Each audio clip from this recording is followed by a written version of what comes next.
করেন যে আপনি একদিনের জন্য বিসিবির সভাপতি হলেন, তখন আপনি কি করতেন? না, একদিনের সভাপতি হয়তো কিছুই করে না, সমস্ত হাই আলো পরিচয় হতে দিন চলে যাবে। আমি আর শুধু আলম, তারপরে ডিস আলম, হিরো, তারপরে মনে করেন মেম্বার আলম, সিটি আলম, তারপরে হিরো। আমার ফ্যামিলিতে বাবা আছে, মা আছে, তারপরে আমার স্ত্রী আছে, দুইটা মেয়ে।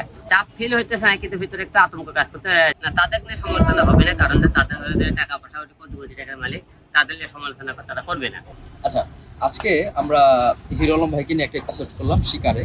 তো কিছুক্ষণ আগে শ্যুটটা হয়েছে, আপনারা দেখলেন যে সেই শ্যুটের ক্লিপিংসগুলো আমরা একটু আগে কালেক্ট করেছি, আপনাদেরকে আমরা দেখিয়েছি অলরেডি। তো হিরো আলম ভাইয়ের কাছে আমার কিছু আসলে প্রশ্ন ছিল, সেই প্রশ্নগুলো নিয়ে আজকে এই মুহূর্তে চ্যানেল 24 যে লোন আছে, সেই লোনের মধ্যে আমরা হিরো আলম ভাইকে নিয়ে আসছি। হিরো আলম ভাই, আমি আপনার কাছে দুইটা প্রশ্ন আর একটু আমার সাপ্লিমেন্টারি কোশ্চেন ছিল। এই যে আপনার সাম্প্রতিক কালের একটা আলোচনা সমালোচনা, সবসময় কিন্তু এরকম একটা আলোচনা সমালোচনা কিন্তু আপনার মধ্যে ছিলই। এই আলোচনা এখন কি মনে হচ্ছে যে এটা বেশি, নাকি এখন এটা কম, নাকি এটা নেগেটিভ? আলোচনা সমালোচনা শুরু থেকে হিরো আলমের সাথে রয়েছে আর কি। আর আলোচনা সমালোচনাকে আমি আগে থেকে কেয়ার করি না। আমার কথা কাজ করতে হবে, কাজ না করলে মনে করেন সামনে মানুষের যারা নেগেটিভ ভাবতেছে তাদেরকে কিন্তু প্রমাণ করা যাবে না। সে হিরো আলম কাজ করে প্রমাণ করে দিতেছে না হিরো আলম আগের থেকে ভালো কাজ করতেছে। তাই আলোচনা সমালোচনা থাকবে, এসবকে আপনি পাত্তা দেওয়া যাবে। হিরো আলম যে এখন থেকে 5 বছর বা 10 বছর আগে যে হিরো আলম ছিল, একসময় ডিশের ব্যবসা ছিল আপনার, ডিশের ব্যবসা থেকে এখন আপনি ইউটিউবার, মোটামুটি জনপ্রিয় ইউটিউবার, আপনি কোন পরিচয়টাকে আপনার সবচেয়ে বেশি লাগে? যে প্রচুর লোক আপনাকে জানে, এটা বেশি কমফোর্ট ফিল করেন, নাকি একসময় আপনাকে আপনার এলাকার লোক আপনাকে জানতো, সেই মাটির গন্ধ সেটাকে মিস করেন, নাকি এটাকে কোনটা এনজয় করেন? না, এলাকার মাটির গন্ধ তো অল টাইম মনে করেন টানে আর কি এলাকায়। আর এখন বর্তমানে এটা তো আমার এটা আপনার রক্তের সাথে মিডিয়াটা মিশে গেছে। এখন আমার মাটি তো থাকবে, এটা আলাদা আমাদের টান, এটা একটা আলাদা টান। এখন কর্মদের সাথে এদের টানটা তো একটু আলাদা ব্যতিক্রম, যেহেতু আমি আসলে দূরে গেছে, এক্ষেত্রে বের হওয়ার উপায় নেই এখন। তাই এই জীবনটাও ভালো লাগে, ওই জীবনটাও ভালো লাগে, দুইটা আমার কাছে। আপনার ফ্যামিলি মেম্বার কতজন? আমার ফ্যামিলিতে বাবা আছে, মা আছে, তারপরে আমার স্ত্রী আছে, দুইটা মেয়ে, একটা ছেলে। আচ্ছা, তো গ্রামে যান? হ্যাঁ, গ্রামে যাই। আচ্ছা, বগুড়াতে কতদিন পর যান? বগুড়া প্রতি মাসে যাই, আপনি মাসের শেষে প্রতি মাসে একবার করে যাই। আচ্ছা, আপনার প্রথম দিকের যে ইউটিউবের যে কন্টেন্টগুলো ছিল, ওই কন্টেন্টগুলো থেকে এখনের কন্টেন্টগুলো অনেক ডেভেলপ। আপনি যখন কন্টেন্টটাকে ক্রিয়েট করেন, আপনি কি কোনো চিন্তা ভাবনা করে করেন ওই যে আসলে এই সময় এই কন্টেন্টটা ভালো হবে, অথবা এই কন্টেন্ট আমি কেন করতেছি, কোনো অ্যানালাইসিস থাকে আপনার কন্টেন্টে? না, অবশ্যই আমার প্রতিটা কন্টেন্ট একটা মেসেজ থাকে। একটা ফানি কন্টেন্ট বানালেও কিন্তু মেসেজ থাকে, অ্যাকশন বানালেও মেসেজ থাকে। মেসেজ ছাড়া কিন্তু কন্টেন্ট নাই। অনেকে হয়তো আমার কন্টেন্টে কাটলে হয়তো মান সম্বন্ধে অনেকে অনেক কিছু মনে করে, কিন্তু আগেকার যে কাজগুলো করেছে হয়তো সেই কাজগুলো তাদেরকে চোখে পড়ে। কিন্তু আমি হিরো এখন কি কাজ করতে, সেগুলো কাজগুলোকে জনগণ দেখবে, তারপরে বলবে হিরো পরিবর্তন হয়েছে কিনা। আচ্ছা, এই যে ইন্টারন্যাশনাল মিডিয়াতে, বিবিসি সহ বিভিন্ন ইন্টারন্যাশনাল মিডিয়াতে আপনার ভিডিওগুলা অলরেডি দেখা, আপনাকে নিয়ে স্টোরি করা হয়েছে, সেখানে আপনার পুরোনো ভিডিওগুলা ক্লিপিংসগুলা ওইখানে দেখা হয়েছিল। এর মধ্যে একটা ক্লিপিংস আছে যে যেখানে আপনি বসে আছেন, দুইটা মেয়ে দুই পাশ থেকে আপনাকে কিস করতেছে, এই ধরনের একটা ভিডিও। তো এই ভিডিওটা কি আপনি আশা করছিলেন, নাকি নতুন ধরনের ভিডিও বা ইন্টারন্যাশনালি যে এরকম নিউজগুলো করছে পজিটিভলি নিচ্ছে না নেগেটিভলি নিচ্ছে? না, অবশ্যই ভিডিওগুলো দেখে বুঝতে পারছি হিরো কাজে অনেক পরিবর্তন হয়েছে। আর এই কাজটা কিন্তু আমাকে বাংলাদেশে করা, কাজটা কলকাতায় করা।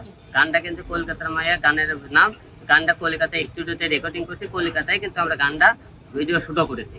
সম্পূর্ণ অবশ্যই ব্যতিক্রম, গানের লোকেশন, গানের কথাগুলো হিরো আলমের তো পরিবর্তন অবশ্যই। না না, বিবিসিতে যেই হ্যাঁ, বিবিসি ওটাই বলছি, ওই গানের নাম কলকাতা মায়ের, ওটা কলকাতা শুট করা আমার। আচ্ছা, এখন এই বিবিসিতে যে এই যে গেল এই স্টোরিটা যাওয়ার পর আপনার কি ফিল হচ্ছে, যে এটা কি আসলে আপনার জন্য কি ভালো একটা কন্টেন্ট গেল? মানে বিবিসি যে স্টোরিটা আপনি কি নিলেন, পজিটিভলি নিলেন নাকি স্টোরিটা একটু নেগেটিভলি নিলেন? না, অবশ্যই পজিটিভ। কিছু আগেকার কাছ থেকে এই কাজটা অবশ্যই কোয়ালিটি। আমি না, বিবিসি আপনার উপর যে স্টোরি, আপনি স্টোরিটা দেখছেন, কি নিয়ে করছে আপনাকে? দেখছি। কি নিয়ে করছিল আপনাকে? ওটা আপনি হলে রবীন্দ্রনাথের গান গান নিয়ে করেছে, এবং আপনার সম্পত্তি আমাকে টিভি অফিসে নিয়ে গেছে, এই সমস্ত নিয়ে আর কি করছে। তারা আমাকে এটা কি অন্যায় করছে না ন্যায় করছে, এই বিষয় নিয়ে তারা কথাবার্তা বলছে।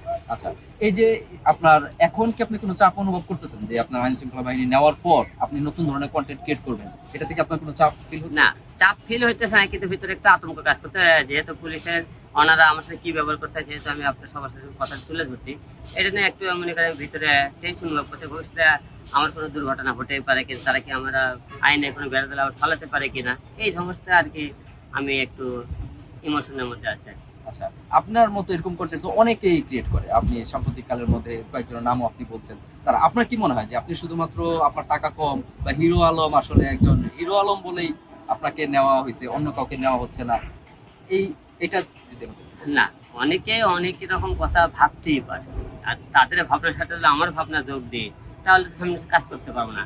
তাই আমি আমার ভাবনাতে না, সামনে কাজ অনেকেও করতে তো এরকম বেসুরো গলায় গান গায়, অভিনয় জানে না, অভিনয় করে, কথা বলতে জানে তাদের না। দোষ হবে না, তাদের দোষ হবে না। তারা আমাকে বিয়ে সুরে গাইলে কি না গাইলে কি, হিরো আলম গাইলে সবার দোষ হইতে যায়। আচ্ছা কি কারণে তারা তো দৌড় ধরায় আছে, হিরো আলম দৌড় ধরতে গেলে আর 10 জনের দৌড় ধরা লাগবে, তাহলে বলবেন হ্যাঁ আইন সবার জন্য সমান, সবার জন্য জনগণ কথা বলতেছে। আচ্ছা তা অবশ্যই আপনারা আমার দৌড় ধরতে ভালো কথা, আমি আপনাকে সেই দোষের থেকে অবশ্যই পরিবর্তন হয়েছে, সেই পরিবর্তন কাজগুলো দেখেন, তারপর আমাকে না আবার আপনারা কথা বলেন। আচ্ছা, এই যে ডক্টর মাহফুজুর রহমানের একটা গান কিছুদিন আগে রিলিজ হয়েছে, আপনার ফেসবুক ইউটিউবে ব্যাপক এটা নিয়ে আলোচনা সমালোচনা, এছাড়া অনন্ত জলিলের সিনেমা বলা হয় 100 কোটি টাকা।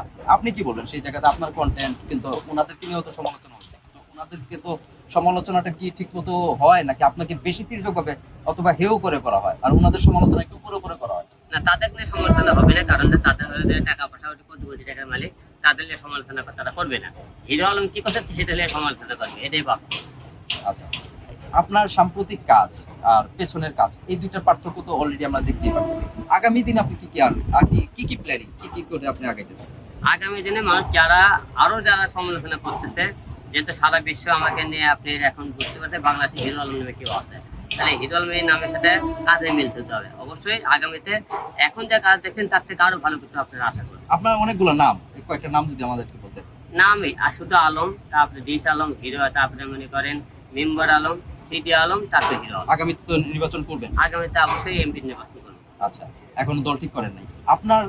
এই দল মনে করেন এখন নির্বাচনের দল তো ঠিক করেন নাই নিশ্চয়ই, কিন্তু খেলার তো আপনার আপনার একটা প্রিয় দল আছে যেটা হলো আর্জেন্টিনা জানি, এবং বাংলাদেশ ক্রিকেটারদের আপনার ডাইহার্ড ফ্যান। আমি হলো যে মনে করেন ফুটবলের মধ্যে আর্জেন্টিনা সাপোর্ট করি, আর ক্রিকেটের মধ্যে আমাকে বগুড়ার আমার ভাই বলি আমি তাওয়ালতে, আর মুশকিল রহিম মার্শাপে, এদেরকে সাপোর্ট করি আছে। আচ্ছা, দেখা হয়েছে আপনার? হ্যাঁ, দেখা হচ্ছে আমার সাথে। আচ্ছা, কতবার দেখা হয়েছে?